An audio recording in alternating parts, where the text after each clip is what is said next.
जैनापूर येथे शेतकऱ्यांनी रेल्वेचे काम पाडले बंद, ठेकेदाराला धरले धारेवर। मिरज कोल्हापूर रेल्वे लोहमार्गाची दोन्ही बाजूला सुरक्षा व अतिक्रमण रोखण्यासाठी सुरू असलेल्या सुरक्षा जाळी उभारण्याचे काम जैनापूर तालुका शिरोळ येथे शेतकऱ्यांनी बंद पाडले।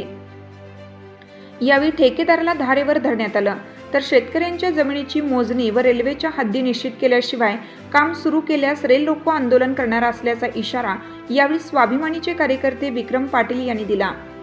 पुणे येथील सिनियर DNS अंतर्गत मिरज कोल्हापूर विभागातील सुरक्षा व अतिक्रमण रोखण्यासाठी ट्रॅकवर उपाययोजना राबवण्यात येत आहेत। या कामाची निविदा पूर्ण झाल्यानंतर ठेकेदाराने जैनापूर येथे कामाला सुरुवात केली। ही बाब जैनापूर व चिपरी येथील शेतकऱ्यांच्या लक्षात आल्यानंतर त्यांनी स्वाभिमानीचे नेते राजू शेट्टी यांची भेट घेऊन चर्चा केली। त्यानंतर जैनापूर येथे काम सुरू असलेल्या ठिकाणी शेतकऱ्यांनी धाव घेऊन ठेकेदारावर प्रश्नांची सरबत्ती केली। रेल्वे कर्मचारी व कामाचा सुपरवायझर यांना शेतीची मोजणी करून हद्द निश्चित करा, रेल्वेच्या हद्दीही शेतकऱ्यांना दाखवा अशी मागणी करीत सुरू असलेले काम बंद पाडलं।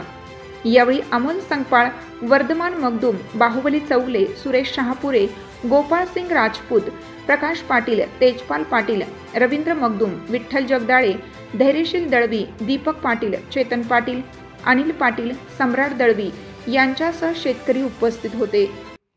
चालू घडामोडींचे अपडेट्स जाणून घेण्यासाठी आपल्या हिरकणी न्यूज चॅनलला सबस्क्राइब जरूर करा, लाईक करा, कमेंट करा आणि शेअर करा। बेल आयकॉनवर प्रेस करा आणि नोटिफिकेशन्स मिळवा।